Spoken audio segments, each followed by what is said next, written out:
Ray sy ny zanaka ary ny fanahy masina. Amen. Alady voalohany amin'ny karemy, fibebahana, fanetretena, fiombona am-pijaliana amin'ny Kristy, fiavoazam-panahy, fifadiana ny ratsy sy ny fanetretena, fifadin-kanina koa. Ny hira mitana ny firaisana no hanomborantsika ny fotoana.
Isika hivavaka. Tompo mendrika an'io dia raina indrindra ianao. Andriamanitra ny firena rehetra ianao, na ny manompo anao na tsy manompo anao. Andriamanitra ny fahamarina ianao. Eny ny mideranao zay mankalaza anao zay manome voninahitra anao. Noho ny fitiavanao anay. Noho ny nanangananao anay tao amin'ny Kristy zanakao, ka manana anjara lova amin'ny olona masina. Mpandovanao Andriamanitra, manana ny fiainana mandrakizay. Nitsaoranao koa izay fa nitantananao, nivimbinao ka nahatratra zao andro anio izao. Tsy noho ny herinay na ny tanjakay, fa ianao niaro ny ainay tsy nidina nandavaka, na nasitrana anay, ary nahatonga anay tonga eto amin'ny tranonao masina. Tsy noho ny herinay na ny tanjakay, fa noho ny fitiavanao, noho ny famondramponao izay vaovao isa maraina. Ko asan'ny tratray Tompo ianao Andriamanitra, tereneny anaranao zanaka fanahy masina, satria Andriamanitra tsara sady mpanao ny tsara ianao. Ko ameteza Tompo anahy masina zao fotoana izao, anahy masina miteninao ny mpanahy masina, fananao masina manahy masina, liturjia manontolo, ny sakrameta ho ambany fahasoavanao. Ko atarifeno zao fanompoana zao Tompo, hanomezanay voninahitra anao Andriamanitra. Zany nangatany amin'ny anaran'i Kristy, ilay nampianatra anay hivavaka manao hoe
Petraka isika iaino ny sitrapon'Andriamanitra. Manana ny didiny tokony tandremantsika ny Tompo, manana fitsipika tokony arahantsika izy, ampahana amin'izany ny amin'ny Jaona 9:7. Enotsika ampanajana sady eritreretintsika tsara ny tena nambaran'Andriamanitra ny sitrapony. O Jesosy Tompo, nahoana tsy azonareo ny teniko, satria tsy mahay mihay miteniko ianareo.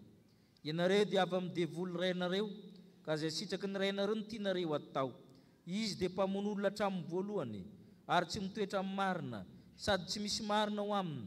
Raha mandainga izy dia ny azo ny lazainy, satria mpandainga izy sady iray ny lainga.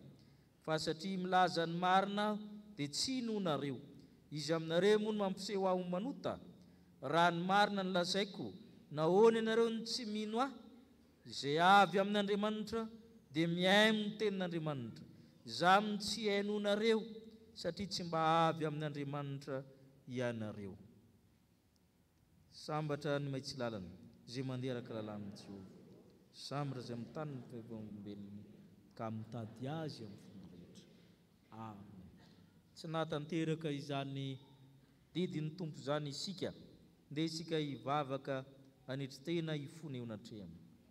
Tompo, tovy amin'ireto jiosy reto aminy izahay, milaza fa zanaky Abrahama, nefa tsy manao ny asan'i Abrahama.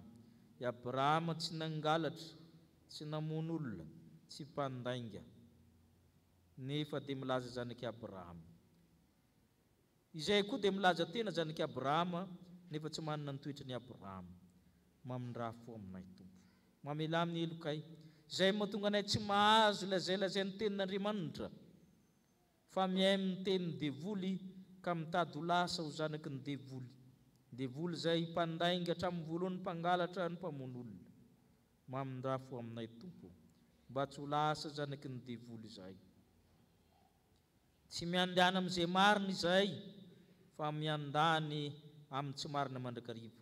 Manao kolokolo mandainga, manao zavatra hafahafa ny amin'ny takona rehetra. Mamindraha fo aminay, mamela ny elokay.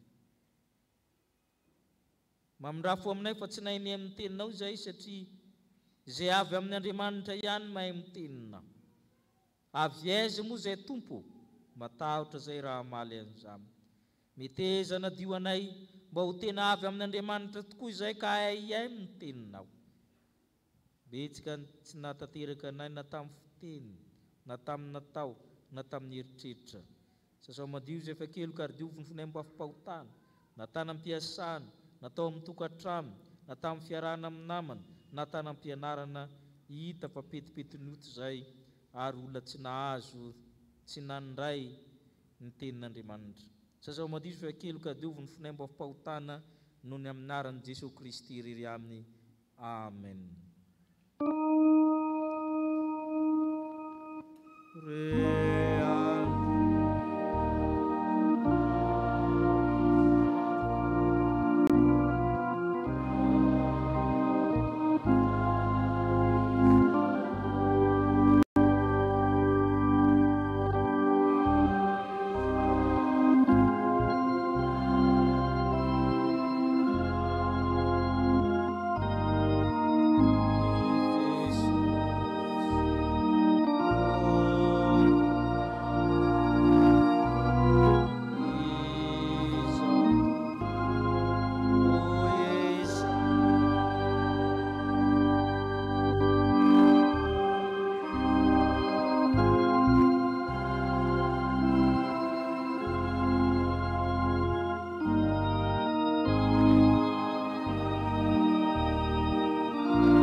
ho antsika zay mangeteta tokoa izany fiorenana amin'ny tenin'Andriamanitra izany.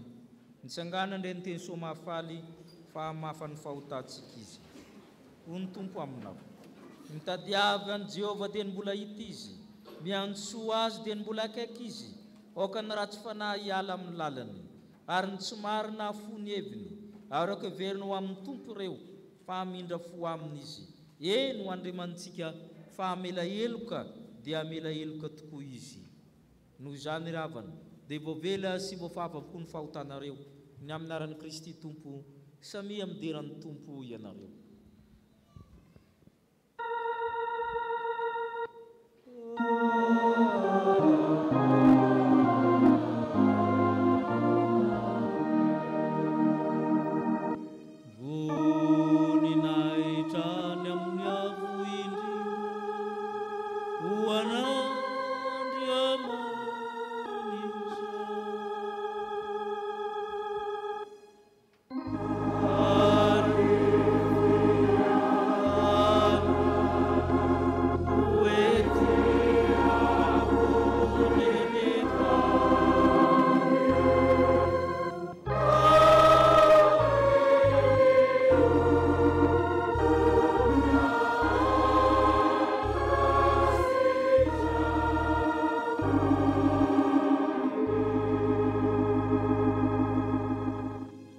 Isika hideran'ny Tompo amin'ny voalahatra no zany famindram-po sy famelan-keloka no raisitsika izany.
Maki ny soratra masina isika riavako.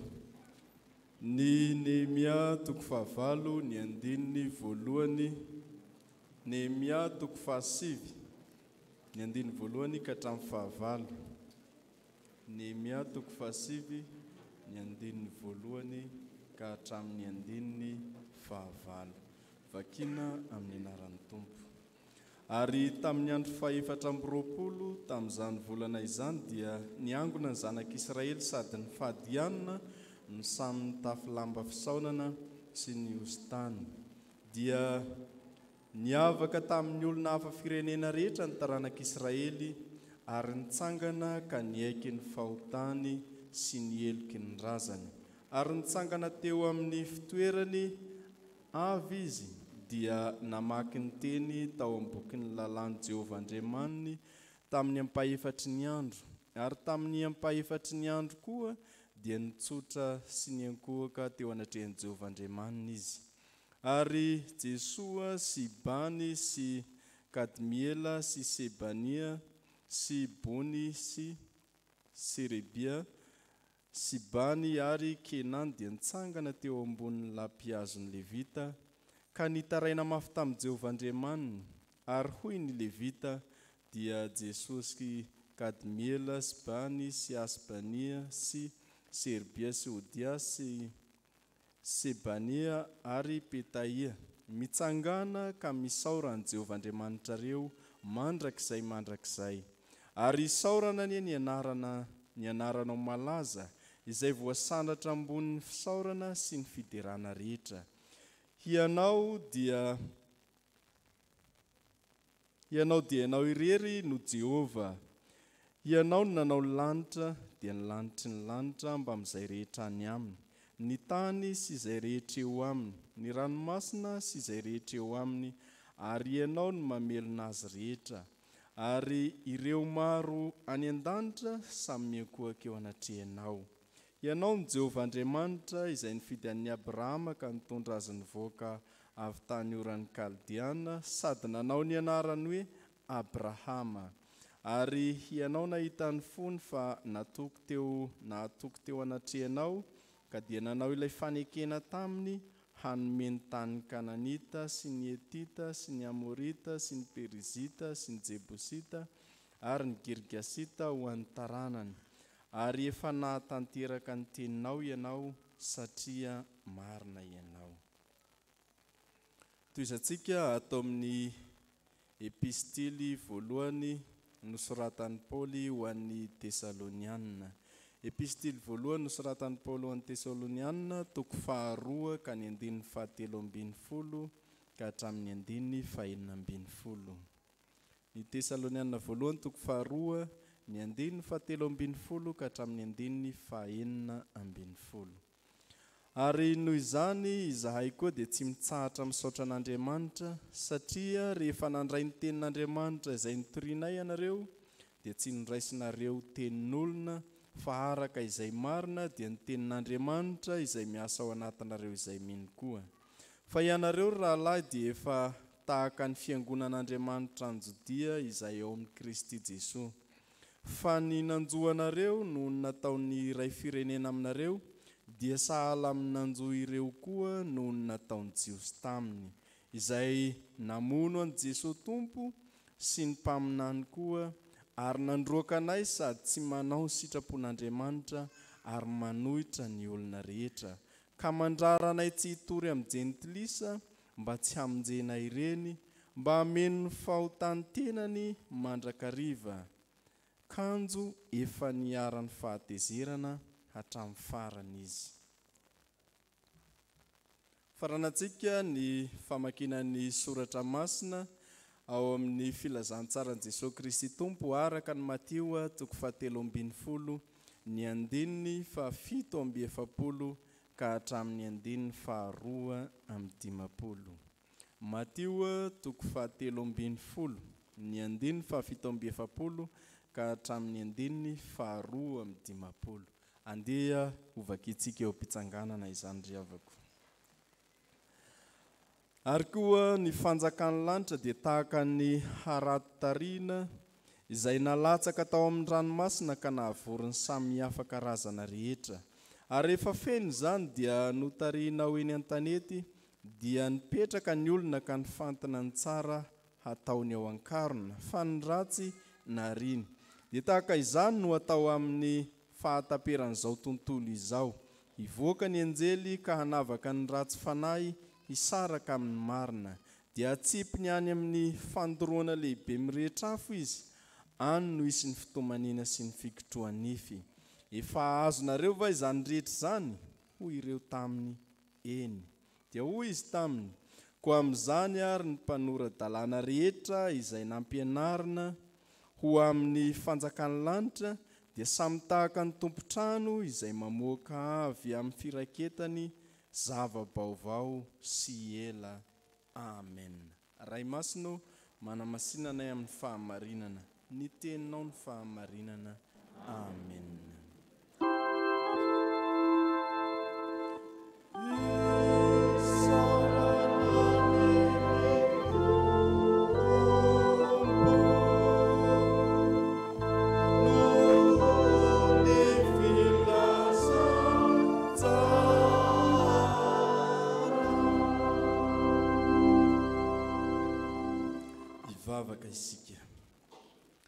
Fifalianao anay ry Tompo Andriamanitra eo ny andrenesanay izany teninao izany, nahafahanay namaky izany ihany koa, satria ao anatin'izany no andrenesanay, andraisanay ny hafatra avy aminao amin'izao karemy voalohany izay diavinay amin'ity taona 2022 ity izao. Koa ankehitriny izahay dia mangataka anao Andriamanitra fanahy masina ho aminay tsirairay avy, mba haizanay mandatsaka ao am-po ny hafatra tolotra ao anay, hiainanay izany eo mpamaky vakiana ity karemy ity, handinianay tena ka mba handrosoanay amin'ny fiorenana amin'ny teninao Andriamanitra. Dia mitenena Tompo fa miaino anao izahay fiangonanao. Amen.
Tsika rehetra ny fahasoavana momba ny fiadanana Andriamanitra raitsika sy Jesosy Kristy Tompo.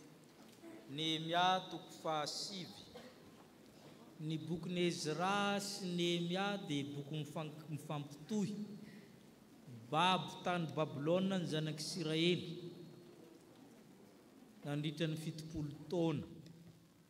Rehefa akaiky ho tapitra ny 70 taona dia nanomboka nalefa ny Kirosy nody izy ireo mpanjakan'ny Persiana atao hoe Kirosy na Sirus. Dia nisy andiany hafa misesisesy nody ka malaza tamin'ny lohandohany tamin'ny fotoanan'izy ireo mody ry Zerubabela, Ezra ary Nehemia. Fiainan'ny josonody tamin'ny Jerusalema zany tantarena amin'ireo boky ireo. Nanamboatra ny manda i Nehemia, zay ny tena mission. Nandavorary zany tamin'ny fotoana sarotra. Anisan'ny olona mahay mandamina izy, mahay mitarika. Misy ny boky milaza hoe leadership de Nehemia na Nehemi. Izy sady gouvernoura. Dia i Ezra manampy azy, Ezra ndray sady mpisorona ny mpanorandalàna, mpampianatra zany. Ka rehefa navita ny manda zareo na tsiary fa mbola misy zavatra tsy ampy, ohatrany mbola tsy zarizary aminy fiainan'ny olona, ohatrany mifandrafindrafy zany, mifangaroaro amin'ny jentilisa. Rehefa natsiaro zareo dia ny zavatra banga tao dia ny tenin'Andriamanitra. Tsy namaky ny lalàna firy izy ireo fa nipirina tao ilay boky io tanatin'ny taona maro. Dia amin'ny toko 9 zany milaza an'izany hoe nangatany bahoaka hoe mba avakio aminay hoe ry Ezra sy Nehemia le tenin'Andriamanitra fa sao dia mba io mahatonga antsika tsy miorina tsara. Rehefa nentina teo ilay boky dia gaga ny olona na inony zavatra tao, vakina mandritra ny andro mihitsy dia gaga amin'ny olona. Zay zany niteraka ny toko fahasivy, inona nataon'ny olona rehefa nahenina ny tenin'Andriamanitra. Santionana nataon'ny zareo talohan'izany amin'ny toko fahavalo, Nehemia toko fahavalo andininy fahavalo, Nehemia toko fahavalo andininy fahavalo vakitsika.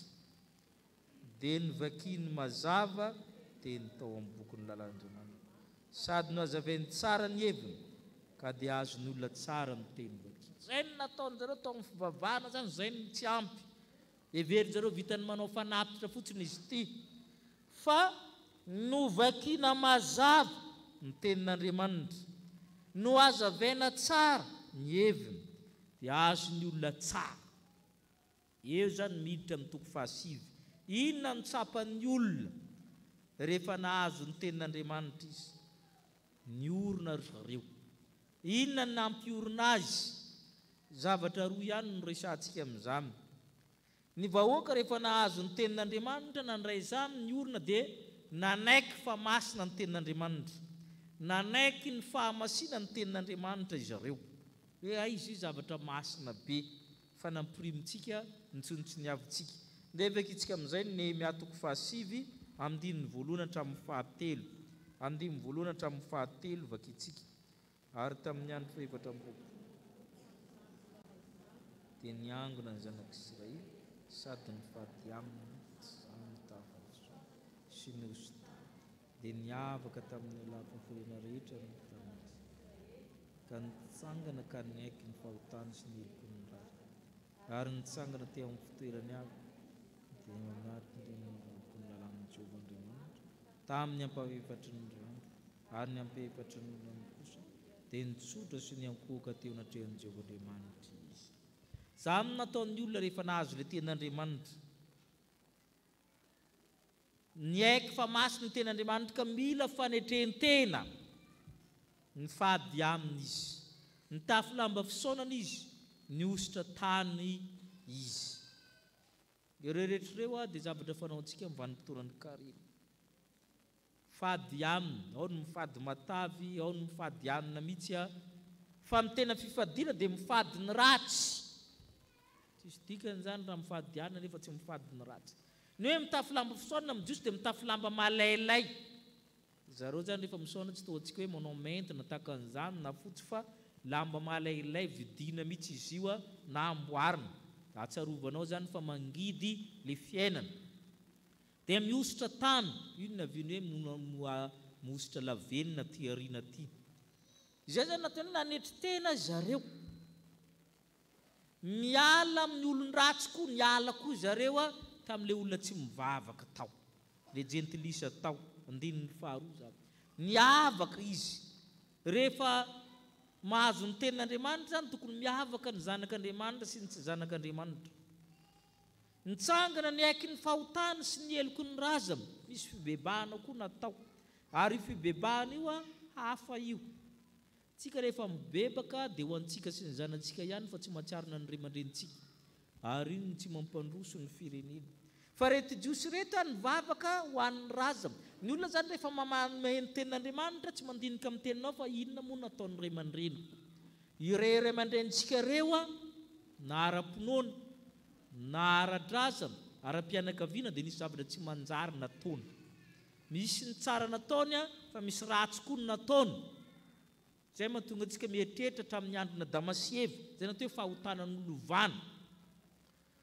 Ka ny dikan'izay dia hoe inavy nataon'ny ray aman-dreninao tany aloha mba tsy ho averinao ny dikany. Ny olona mibebaka zany dia mamakafaka miakatra, remonter le temps izy nareo. Inona nataony teo aloha mba tsy averinao.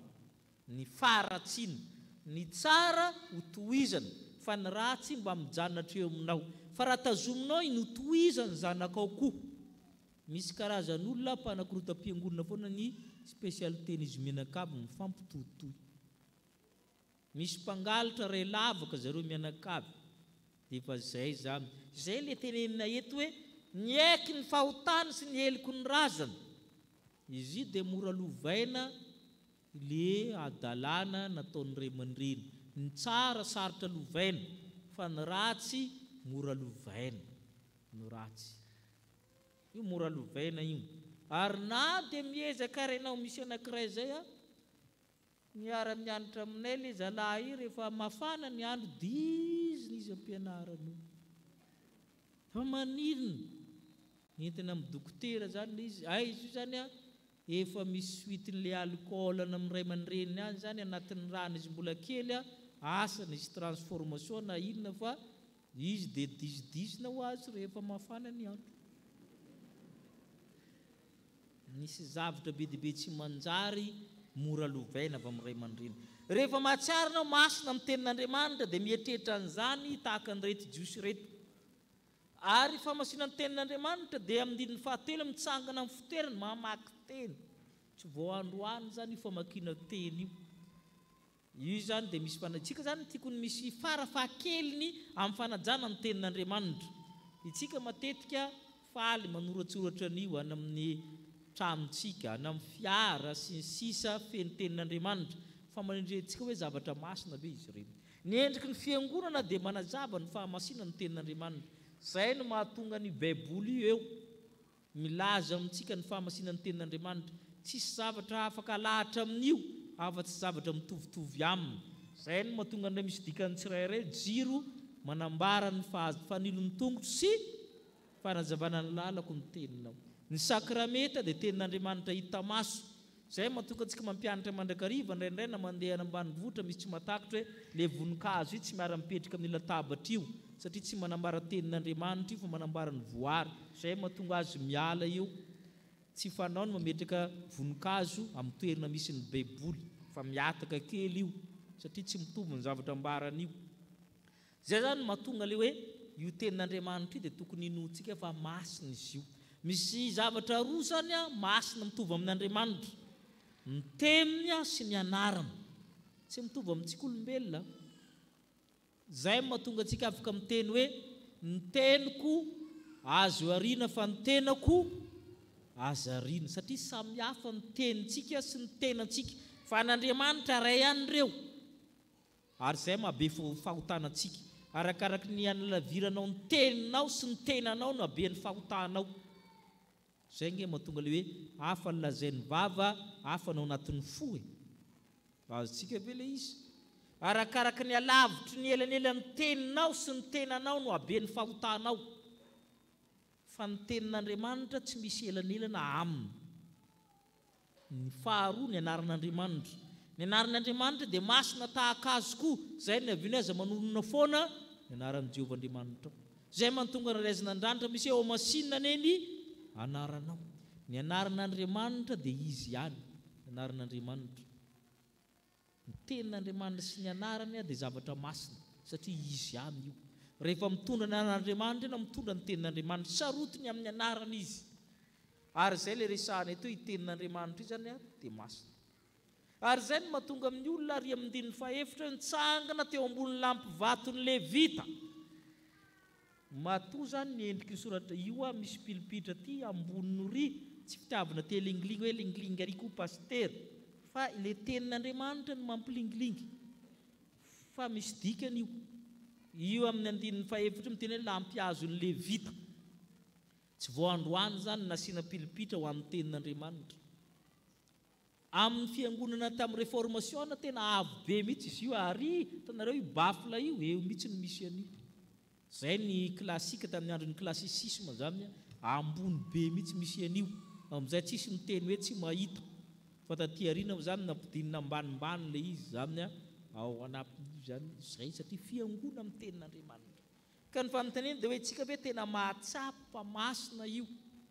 Ary zay rehefa mamaky teny zany ny olona dia tokony miomana herinandro mialoha, fa tsy hoe sambodokotra vao maraina no mamaky teny le any amin'ny sampana, fa miomana, satria ianao no tokony miaina ny teny mialoha vao vakianao amin'ny olona. Ary zay mahatonga azy misosa tsara satria fa ny ainanao. Tsy misy pastera tokony manomana toroteny alahady maraina zany, fa io tokony efa nivakiany tamin'ny latsinainy talohan'io, iainany tsara zay vao toriny amin'ny olona. Ary zay mahatonga azy hafa ny fiantraikany any amin'ny olona zany. Ny tenin'Andriamanitra zany masina. manomboka amin'ny zavatra kely tsika manaja ny tenin'Andriamanitra, ny Baiboly sy ny tahakan'izany, zay mahatonga ny tsy apetrapetraka fahatany. Manaja rehefa nasianao soratra ao amin'ny tranonao dia ajao ny zavatra voalaza ny soratra io. Dia tahak'izay zany nataon'ny reto jiosy reto hoe ny bebaka izy, ny tsaoka izy. Anisan'ny fanajana ny fahamasinan'ny tenin'Andriamanitra koa ny faharetana miaino azy. Ndiny ny fahatelo, ampaha-efatra ny andro izy namaky sy ny anatra.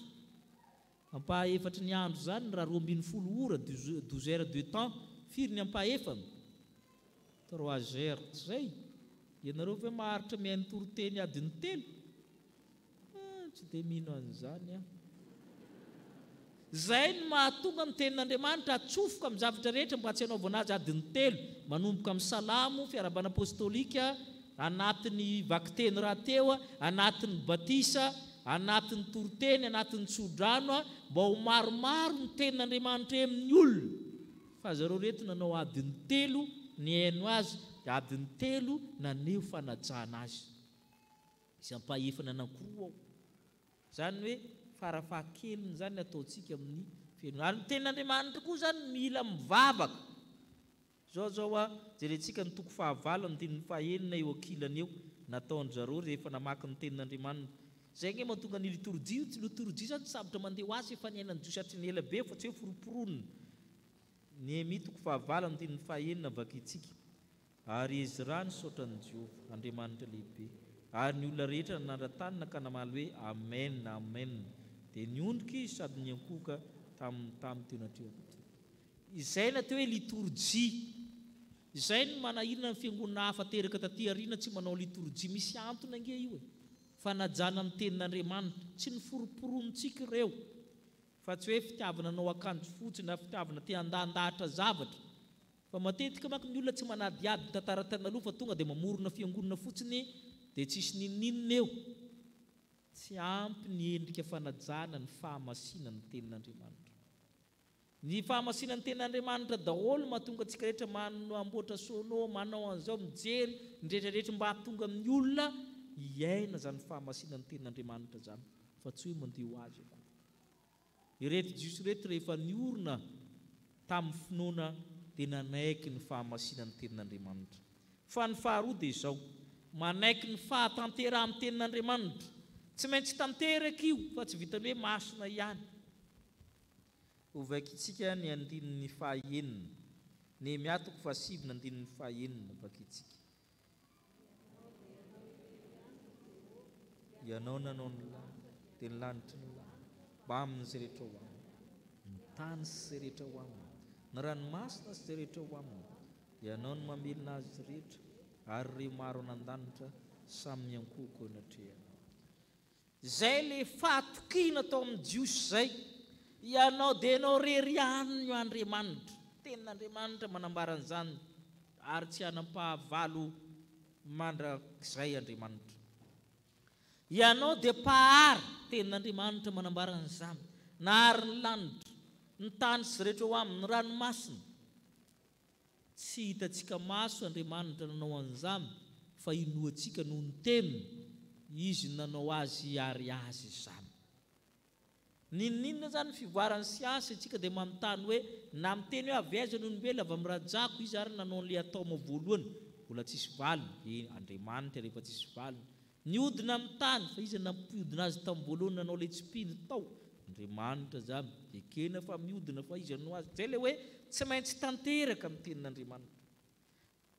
Tahaka ny nitondrany Abrahama, nitondrany ianao. Nentiny nandehandeha niala tamin'ny havany. Tsika ny olona mandehandeha mienahena etỳ an-tany, adinitsika izay. Mandeha tsy fatotra na ho velona na ho fatotra rapitsy fa dia mandeha.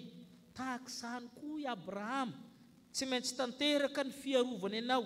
Nomeny anarana vaovao i Abrahama raha Abrahama ny anarany taloha lasa Abrahama. Ianao koa dia omeny anarana mahazanak'Andriamanitra. Tsy maintsy tanteraka amin'ny teniny. Nomeny tany Abrahama. Ianao koa omeny tany anan-danitra, sady omeny fitahiana etỳ an-tany. Ary zay mahatonga amin'ny famaranana amin'ny andininy 7 tapany farany hoe ary efa nahatanteraka amin'ny teninao ianao satria marina ianao. tsy maintsy tamteraka amin'ny tenin'Andriamanitra. Fa matetika zany izy io tsy androtsika.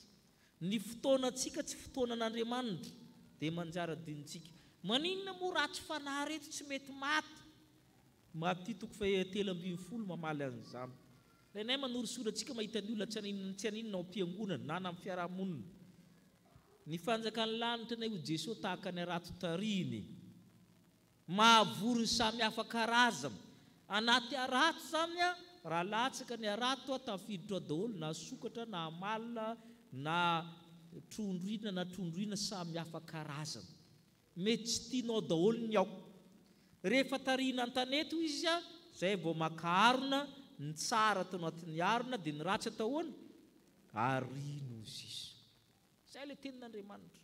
Any amin'ny farany ho avy ny anjely anavaka ny ratsy fanahy amin'ny tsara fanahy. Tsy maintsy tanteraka ny tenin'Andriamanitra. Na dia hitanao fa ela ary ny fotoananao tsy fotoanan'Andriamanitra. Izay no mahatonga n'Andriamanitra mampianatra antsika amin'ny Isaia 5:50. Mba jerentsika hoe Isaia 5:50. Fa teniny tsy maintsy tanteraka, fa itsika zany tsy mahatakatra.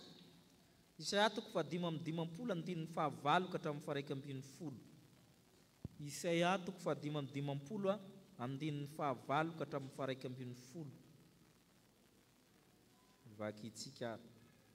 Fa ny fihevitro tsy fihevitrareo, ary ny lalanareo kosa fa tahaka ny avon'ny lanitra noho ny tany, ny avon'ny lalako ny lalanareo, ary fihevitra amin'ny fiheverinareo. Fa toy ny ranonorona sy noram-panana milatsaka avy anan-danitra, ka tsy miverina raha tsy efa mahavonto ny tany, ka mampaniry sy mahavokatra azy, mba ho tonga ho voa amin'ny mpamary sy anina ho an'ny mpino. Dia tahaka izany koa ny teny izay nalokony. Tsy verina amin'ny foana izy raha tsy efa mahatanteraka izay sitrako ary ambinina amin'izay ampana. I tenin'Andriamanitra io zany tsy maintsy mahatanteraka ny asany satria masony io. Fa itsika ny tsy mahandro tatana, itsika no tsy afaka mihevitra. Ny fihevitro izy tsy fihevitrareo. Fa ny tenin'Andriamanitra dia tsy maintsy tanteraka. Torohevitro Paoly apôstôly amin'izany fahatanterahany tenin'Andriamanitra zany no hitantsika amin'ny Tesaloniana 2:2-7 ny vakiana teo. Tesaloniana 2:2-7 misy torohevitro Paoly momba amin'ny tenin'Andriamanitra. Raha tianao omby amin'ny fiainanao ny tenin'Andriamanitra, tena raisinao masina izy, tena ho tianao tanteraka, dia ity misy torohevitro Paoly Tesaloniana 2:2-7 vaky itsika ary.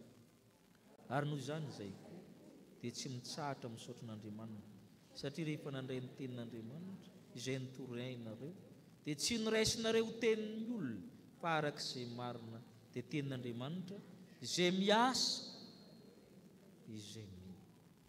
I tenin'Andriamanitra io zany ho Paoly miasa, fa mila raisinao tenin'Andriamanitra fa tsy tenin'olombelona. Inona nampisaotra n'Andriamanitra ny fiangonana tamin'ny Tesalonika? Nisaotra izy, nisaotra tsy mitsara, satria maninona? Ny tenin'Andriamanitra izay nitorianareo, nitoriana taminareo, ny tenin'Andriamanitra nitorianay taminareo, tsy niraisinareo ho tenin'olombelona. Raha vao raisinao tenin'olombelona io tenin'Andriamanitra io dia tsy miasa. Zay no dikan'izay. Indray paster, indray ny vakinao, tsy miasa io fa mipetra-potsiny. Fa tsy zany nataonareo Paoly, tsy niraisinareo tenin'olona, fa arak'izay marina dia tenin'izy, tenin'Andriamanitra. Izay maninona? Izay miasa. Rehefa raisinao tenin'Andriamanitra io, miasa io. Rehefa miaingana trano zany dia miomanao iay amin'ny tenin'izy, tenin'Andriamanitra. Fa raha raisinao tenin'olombelona io tsisy dikany io, na dia ianarinao fahafahafiry ary, fa tenin'Andriamanitra io Paoly apôstôly dia miasa ao aminareo izay mino. Amin'izao fotoanany karaim izao ary havana, manasa antsika hiaina ny fahamasinan'ny tenin'Andriamanitra, fady aminy, anetry teny, fady ny ratsy. Izay ny amin'ny karemy, fotoana fiovampo, fotoana fangataham-bavaka ho an'izay manahirina rehetra anao, ny taranakao, ny ray aman-dreninao. manetretena manoloana ny fahamasina ny tenin'Andriamanitra. Vakio na tsy hainao ary amin'ny dikany fa masina io miasa ho azy amin'ny teninao. Ina moa ny tenenintsika rehefa mamarina vakiteny? Manamasinana amin'ny fahamarinana ny teninao. Le teny zany no manamasina. Masina ny tenin'Andriamanitra. Ary ny faharoa, tanteraka io. Rehefa ekenao fa tanteraka amin'ny fiainanao ny zavatra rehetra momba ny tenin'Andriamanitra. Ho anao ny fahasoavana. Amen.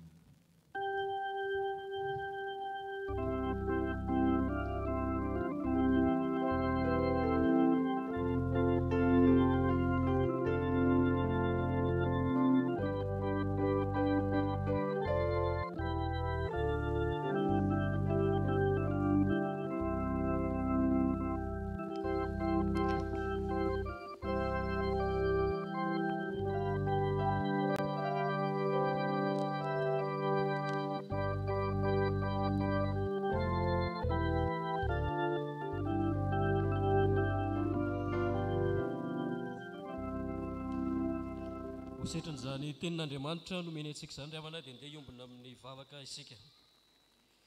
Ry Andriamanitra rainao misaotra anao izay ankehitriny efa mbola miteny aminay ianao. Nasehonao tao anatin'izany efa masina ny teninao ary tsy maintsy ho tanteraka ihany koa. Tao amin'izay rehetra no ny fanainao masina mba ho resy lahatra sy anaiky izany sitraponao izany. Mivavaka izay ankehitriny ho an'izao fitaizam-panahy misy anay izao, mba ho fiangonana miaina ny teninao, fiangonana resy lahatra ny fahamboniana sy ny fahamasinana ny teninao ary ny fahatanterahana. Tao ihany koa izay rehetra mba hanana finoana miorina avy amin'izany teninao izany, ka ahantanterahanay ny fijoroana vavolombelona izay andrasanao aminay tsirairay avy. Toy izany ihany koa ny angatahanay dia nisehony voninahitra ao amin'ny asa izay tanterahan'ny sampana sy ny fikambanana maro isan-karazany misy amin'izao fiangonana iombonanay izao. Misaotra anao izay tamin'ny nahafahanay ny aina ny vanim-potoanan'ny Epifania, tery izao ty anatinay ny finoana ny faharesen-dahatra nomenao anay nandritra izany. Dia nifatokinanao satria Andriamanitra lehibe ianao ary Andriamanitra miasa amin'ny fiainanay ihany koa. Ankasitrahanay ianao fa noho ny fandaminanao dia manomboka ny vanim-potoanan'ny karemy ny fiangonanao ankehitriny. Ny herinao Andriamanitra no hiasa ahatonga anay rehetra ho amin'ny fanetretena, iombonanay amin'ny fijaliana sy ny fahafatesan'i Jesosy Kristy zanakao ary hanekenay fa masina sy tanteraka ny teninao. Ankinay aminao ny herinandro vaovao izay diavinay manomboka amin'ny ety an'io ty. Ianao no hita ny amin'ny fianarana, ny asa, ny andraikitra nametrahanao ny tsirairay. Hitantana anay rehetra ihany koa ianao, na izay rehetra izay tonga amin'izao tranonao izao, na ireo zanaky ny fiangonana izay any amin'ny toerana samy hafa any ankehitriny. Andriamanitra tsy miafina aminao ny firenenay izay toa tsy mitsahatra makany amin'ny fikorotanana. Miasa ianao mba hisiny ny tena fihavanana sy ny filaminana ary ny fandrosoana ho an'ny olona rehetra. Dia ny fandrosoana amin'ny fiainana ara-panahy, ny ara-tsaina ary ny ara-batana. Miasa ianao Andriamanitra mba hampivoatra anay ihany koa amin'ny lafim-piainanay rehetra, na ny ara-piaramonina izany na ny ara-toekarena. Ny mpanomponao izay manana andraikitra amin'izao firenena izao dia ianao Andriamanitra no hampiatsaro azy ireny ny fahamasinana ny teninao, ka ananany fiainana, ananany faharesen-dahatra sy fanapahan-kevitra mifanaraka amin'izany. Tsy izy ireny ihany anefa, fa tao amin'izay rehetra mba andeha araka ny teninao, fa tsy araka ny fahaizana sy ny fisainanay. Ianao no ametrahanay ireo namanay izay ao anatin'ny tsy fahasalamana, ny voafonja ary izay rehetra miatrika olana amin'izao fotoana hitenenana izao. Ampahery sy anasitrana azy ireny ianao, ary ny famindramponao ihany koa no aminay rehetra. Matoky izay ry Tompo Andriamanitra fa izay rehetra mahasoa anay dia omenao anay miaraka amin'ny valim-bavaka izay antenenay ankehitriny. Amin'ny anaran'i Jesosy no anaovanay izany vavaka izany. Amen. Ny olona voavela heloka ry havana dia samy joro vavolombelon'ny finoana, ka ny fanekam-ponoana laharana fahatelo no tanterahantsika manoloana izany. Dia hiara-hitsangana isika rehetra.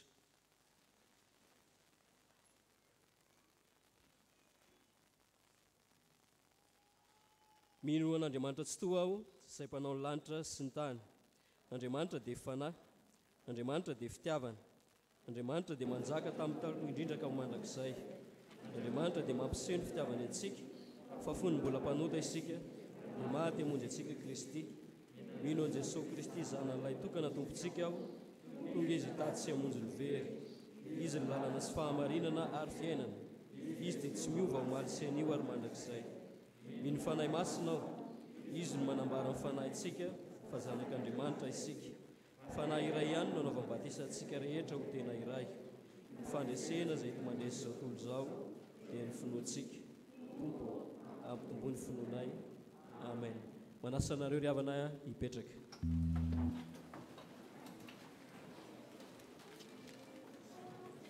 Misy ny fanoloran-jaza telo amby 27 ny andininy voalohany maharavoravo miantso zaza ny Andriamanitra avo mpanjaka lehibe dia hiatrika ny alitara masina ireo ray aman-dreny ireo. Ny zazakely raha Obisoa ny aiky Erintsio Gracia zanaky raha Obisoa na arina sandrata Erizosy Andrenomanana mino arivelo Saoly Saloy. Ny zazakely raha Andrianiaina na Iza zanaky raha Andrianiaina Manotso Gabriel sy raha Olonirina Estelle.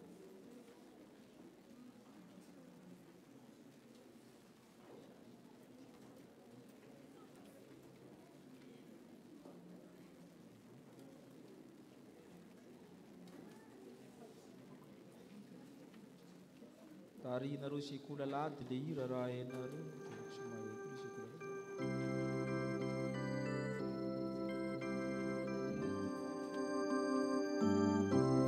zany le feonaiza ny sekola lady azy maravouravo miantso zaza ny sekola lady fa iza nareo koa tsy mahira ny 27 edera laza ery anao Jesosy ny zaza no ilaza ny voninahitra ao.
Fitiavana ndraisitsika reto zaza reto ry havana atao amin'ny fiangonana vavolombelon'ny fitiavan'Andriamanitra isika ho an'ny reto ray aman-dreny reto nomen'Andriamanitra dimy sy fara te handray fampahirizina avy amintsika izy ireo hitezany ny zanany.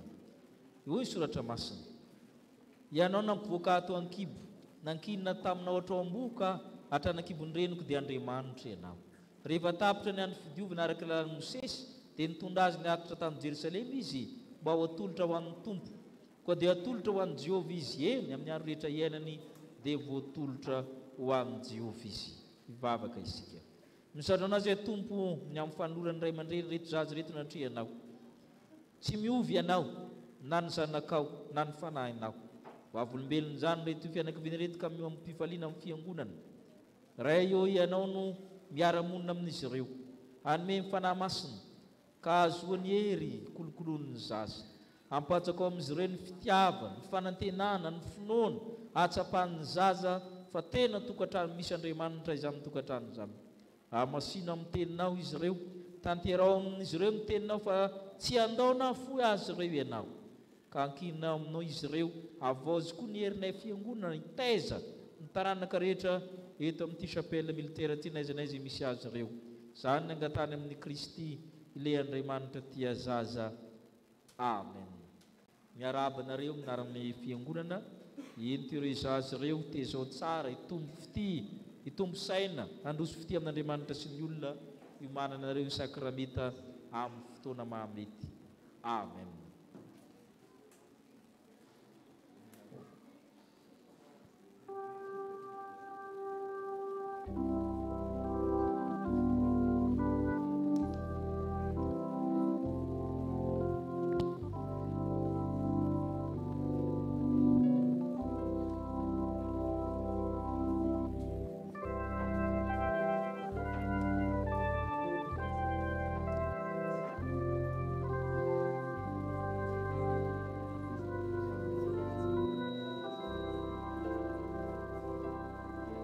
Misaotra ny tompontsika ny amin'ny fahatanterahany fotoana tapany voalohany. Misy ny havantsika izay nifindra fonenana ety amintsika ary tonga miara-monina amintsika tamin'ny fiangonana koa Ramatoa ary Manantsoa Josiane Reine mpandray amin'ny fanasan'ny tombo. Asanao izy. Io izy dia ireo ny sampana, eo ny Dorcas, ny sampana maro samihafa dia manasanao zany iombona amin'ny fiangonana. Manasanao rahateo amin'ny mampandray fanasan'ny tompo mba iombona amintsika rehetra. Kopakopaka ao aminy zany tsika zany mariky ny fandraisantsika azy. Saotra tompo. Fivelena ho antsika ny tonam-bavaka ny fanambadiany rehetra avantsika. Ranitra Rivo Fidilalaina sy razanaparany Volahanta Patricia ho amasinina fanambadiana amin'ny heriny. Reo izy ireo. Miaramila raha tsy diso manamboninahitra miaramila izy. Bavaka nareo ny fiangonana. Saotra tompo. Ny sampana Dorcas dia manao fampianarana amin'ny 20 Febroary ho avy zao mirora sasany. Misy fampianarana amin'ny fanindry Dorcas raha tsy diso le daty io efa lasan'ny komity 2015 raha tsy diso mifindra daty kely ny an'ny Dorcas zany fa misy fampianarana amin'ny 2015 zany ny fahafoizana raha tsy diso amin'io daty io. Fa manantsika fotsiny hoe isy moeny Dorcas manaraka ny fotoana anaovana azy ankonana miatrika ny Karemy. Manana 70 andro tsika itsakitsakona an'izany. Misy ny famangina manjoro efa avy eo mangy ny fianakavian'ny tompoko vavy Rasoa Armino Nirina Emmanueline Benjamin isika ny fiangonana sy ny sampana fifoazana rehefa mirava ny fiangonana. Miaina amin'ny vanim-potoanan'ny Karemy tsika araka ny volazantsika teo ho avy tsy ela ny fandaharana herinandro masina. Dia miezaka zany tsika mitondra mbavaka ny fianakaviana, ny firenena, ny fiangonana, ny tenantsika. Manasa ny komitin'ny fankalazana fa 20 sy 12 tsika handray ny anjara fitenenana.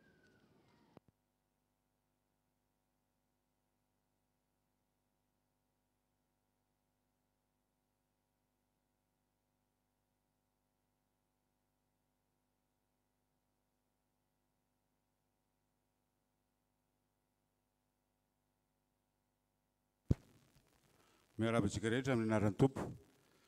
Misaotra betsaka amin'ny fanomezana fitenenana. Ny fandraisana fitenenana izay atao hoe dia misy fanamariana sy fanamafisana vitsivitsy ary misy koa ny fanentanana.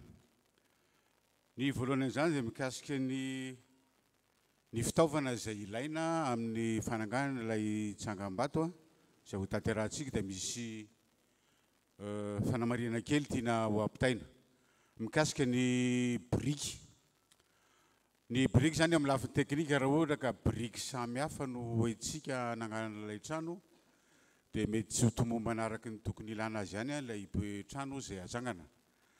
Ka eo anatrehan'izay dia nanapa-kevitra ny biraon'ny komity zany fa dia toerana iray ihany no angalantsika n'ilay briky ho antsika izay tia hanolotra n'izany briky zany amin'ny fahafoizana amin'ny fanangahana n'ilay tsangam-bato.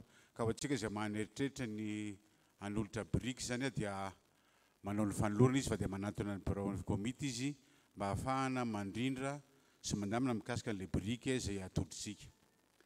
Manarak'izay moa dia mitohy hatrany ny fizarana ny valopin'ny fahafoizana mitoy hatrany ihany koa ny fivarotana ny alamanaka izay efa natombokitsika tamin'ny fanombohana ny fotoana ny fankalazana. Isaky ny alahady dia misy ihany koa ny vatakely na urna izay amerenantsika ireo valopy ireo ary isaky ny alahady ihany koa dia misy petadrindrina ho ivelany eo ahitantsika ny fizotrany zany fahafoizana izay atolotsika zany satria dia ho voasoratra avy daholo ny anarantsika sy ny fitaovana izay atolotsika mba ahafahantsika mahita ny fizotrany fandraisantsika anjara ao anatin'izay fahafoizana izay. Ny manarak'izay dia misy ny rodorotom-pahasoavana izay ho tanterahantsika ho amin'ny faha-efatra ambin'ny folo ny volana marsa zao atomboka amin'ny diakonina sy loolona.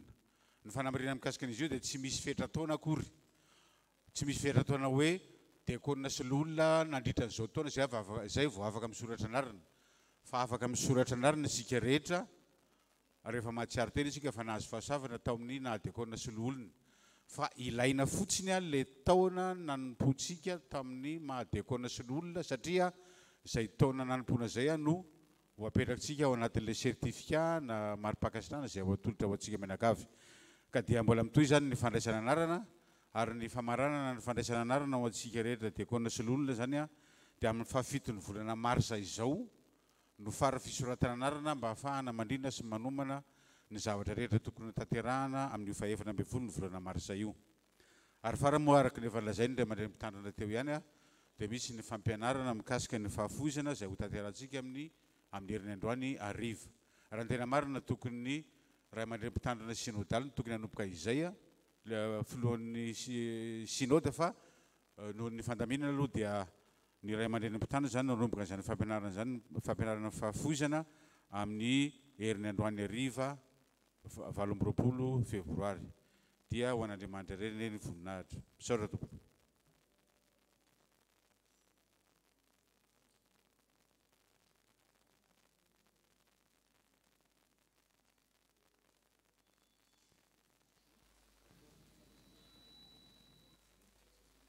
Ny amin'ny heriny zany amin'ny roa ora sasany zany le fampianarana momba ny fahafoizana zany 20 febroary zany. 20 febroary zany amin'ny roa sasany aty amin'ny fiangonana. Araka ny voalaza tao zany ianao diakona zany manoratra hoe fahafiry taona anao na diakona na loolona. Isao hatramin'ny rano efa nanao tamin'ny toeran-kafa dia isao foana zany fa ianao no mamaritra azy fa ianao no mahalala an'ilay izy. Tahaka izany koa efa tany vato nanao tamin'ilay izy mbola komiti-piangonana na sakaizan'ny fiangonana anarany afaka isainao foana ao anatin'izay fa ianao no mamaritra hoe firy taona nanompoanao ny tompo tamin'izany. Iroso amin'ny fanoratena amin'ny alalan'ny rakitra isika ao ny antokopira ao ry diakona andamina antsika ny amin'izany.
fanasana masina, manao asanao vahiny iandray anjara miaraka aminay amin'ny fanasan'ny tompo rehefa avy eo. Horaintsika ny hira mialoha sy aorian'ny tsodrano.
Tanteran'Andriamanitra aminareo izao tsodrano izao. Andriamanitry ny fiadanany hiaro ny fahalalanareo, hiaro ny fitiavanareo, hiaro ny tokantranonareo. Andriamanitra nomeza rehetra tokony anareo mivonina aminy, anomenareo ny tsara rehetra izy, ka hiasana ny fanaovana ny fikasana anatanterahana ny sitrapony. Ka ho tahina raha mandeha, ho tahina raha mitoetra. Amen.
Petraka ivavaka mangina isika to. Ary sorona niny anaranao malaza, izay voasandatra ambonin'ny sorona sy fiderana rehetra. Ho an'Andriamanitra irery neny voninahitra amin'ny anarany iray ary ny fanahy masina. Amen.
lazaiko aminareo marina dia marina tokoa zay mino manana fiainana mandrakizay izaho ny mofonaina ny razanareo ninona ny mana-tanana efitra nefa maty ihany ity no mofo zay midina avy anan-danitra mba tsy ho faty zay mihinana azy izaho no mofo velona ho ny tompo zay nidina avy tanan-danitra raha misy mihina ity mofo ity dia ho velona mandrakizay izy ary ny mofo zay omeko azy dia nofoko ho fiainana zao tontolo izao mivelatra manorintsika izany nofo mandany Kristy izany aseho amin'ny alalan'ireto famantarana hita maso reto ko asan-drato amin'ny tompony fonareo mety tsy mahavonjy ary tokony ataonay ovinana misaotra anao tompo fa tompony tompo sy mpanjakany mpanjaka tokoa ianao dia ianao rery aminy no Andriamanitra ianao ny lanitra ny tany sy rehetra ho aminy ny ranomasina zay rehetra ho aminy ianao ny mamela ny marobe ny zanako ao dia tompony fahefana rehetra nandanitra sy etỳ an-tany ka midera azy izy ny anjely tsy omby alina alina ny apôstôly ny martio rehefa sambatra aminy ko mba omeo alalana izay tompo mba hoentiny fanamasina ko ny fiobiana sy ny fankalazana manao hoe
isika ny teny fanorenana zao Ekaristy izao fa i Jesosy tompo tamin'ny alina iny izay namadiana azy dia nandray ny mofo ary rehefa nisaotra izy dia nivakiny ka hoy izy hoe ray sohano ity ny tenako izay omenao anareo izao no ataovy ho fahatserovanahy tiarak'izany koa ny kapoaka rehefa ninana dia hoy izy manao hoe misy tro amin'ity anareo rehetra fa ity ny rako dia ny amin'ny fanekena vaovao izay alatsaka ho an'ny rehetra ho famelan-keloka izao no atao fahatserovanahy naoviana no misotro ianareo fa naoviana ianareo no mihinana itony mofo itony sy misotra amin'ny kapoaka dia manambara le fahafatesan'ny tompo ianareo mandra-piaviny amen ivavaka itsika tsiary ny asa-pamonjen'i Kristy sy angataka ny fanahy masina ry tompo aran'azy nan-danitro tsaronay ny finanambilon'ny Betlehema ka hatramin'ny fasan'i Josefa avy any Arimatia ka engane tahaka nanangonan'ny olona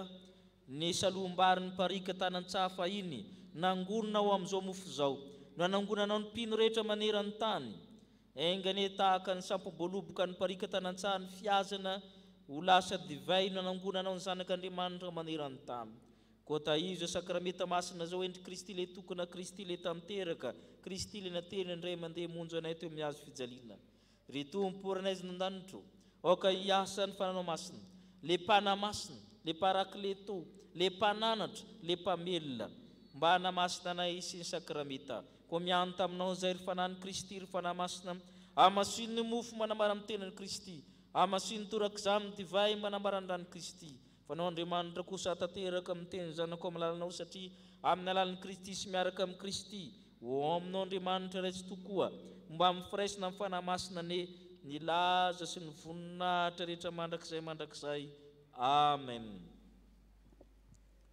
ny mofo izay vakitsika dia firaisana amin'ny tenan'i Jesosy Kristy izay nivakina ho antsika satria iray ihany ny mofo ary isika rehetra na dia maro aza dia tena iray ihany ka samy miara mandray amin'izany mofo iray izany avokoa ny kapoaky ny fisaorana izay isaorantsika dia firaisana amin'ny rany Jesosy Kristy tompontsika dia ny rany fanekena vaovao izay nalatsany ho antsika hoe ny tompo efa natanteraka ny teniny satria marina izy andeha fefavoatra avokoa zao ny zavatra rehetra amen ipetraka isika anao larakira fa vala amin'ny sivifolo ampizarana mofo sy ny kapoka.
Kazarao amizay manaiky ny fahamasin'Andriamanitra ary manaiky ny fahatanterahany zany raha teo.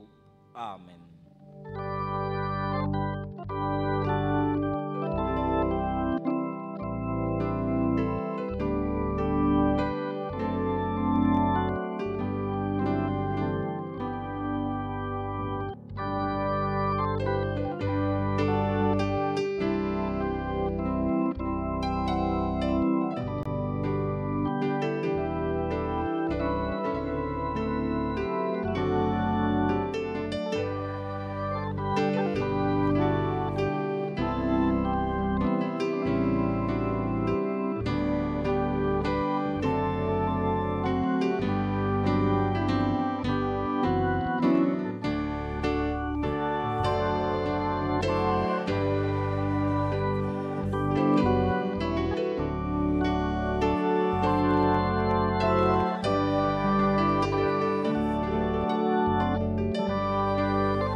Sangana isika nitry tena.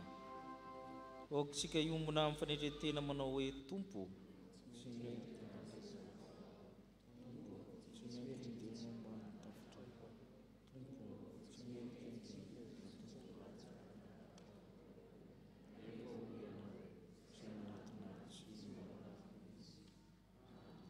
Eto no anoloranao anay mofinaina rano velona.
Hoy Jesosy Kristy aminao izay manaiky ny fahamasinany tenin'Andriamanitra hoe raiso hany fahitiny tenako izay omenao anareo izao no ataovy ho fahatsiarovanahy.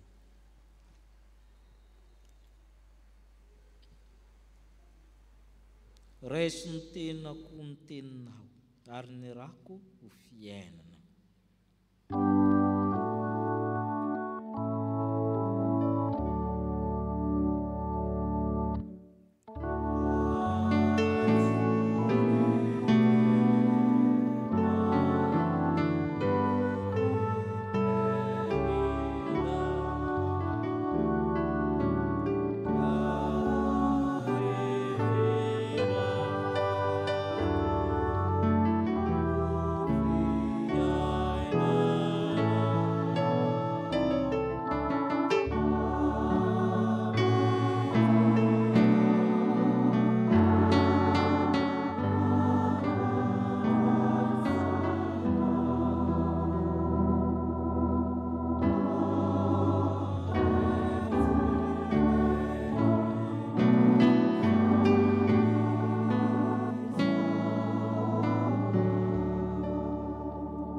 Jesosy Kristy aminao izay manaiky ny fahatanterahany tenin'Andriamanitra manao hoe sotroinareo rehetra ity fatiny rako dia ny amin'ny fanekena vaovao izay alatsaka ho an'ny maro famelan-keloka.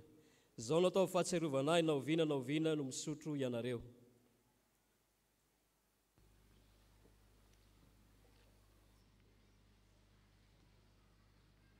Misaotra anao izay Tompo fa efa nandray araka izay mety izao sakafom-panahy izao any-panahy mahaboka ary sakafo mifanjakany lanitra. Maniry izay mba hiara-mihinana aminao amin'izany fifanjakany lanitra zany amin'izay vaovao avy eto amin'izao tontolo izao. Ary mino izany izay fa hiaraka aminao amin'ny sakafony lanitra. Maranatha, avia Jesosy Tompo. Amen. Hoy ny apôstôly masina. Tano amin'ny finoana sy ny fitiavana amin'ny Kristy Jesosy ny mariky ny teny tsy misy kilema izay efa renao tamiko. Ilay zavatra tsara natolotra anao dia tehirizo amin'ny fampahirezan'ny fanahy masina izay mitoetra ao anatintsika. Amen. Petraka amin'ny fifaliana isika hanao ny rakom-pisaorana. Amen.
Pamirapiratra amin'ny tavana aminareo eny tompo ka hianatra nareo,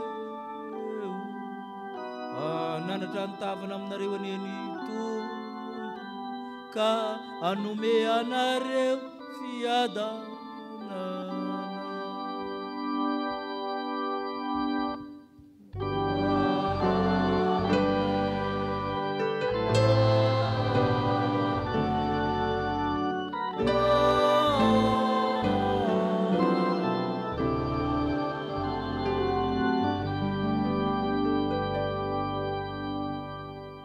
Ivavaka mangina isika tompoko.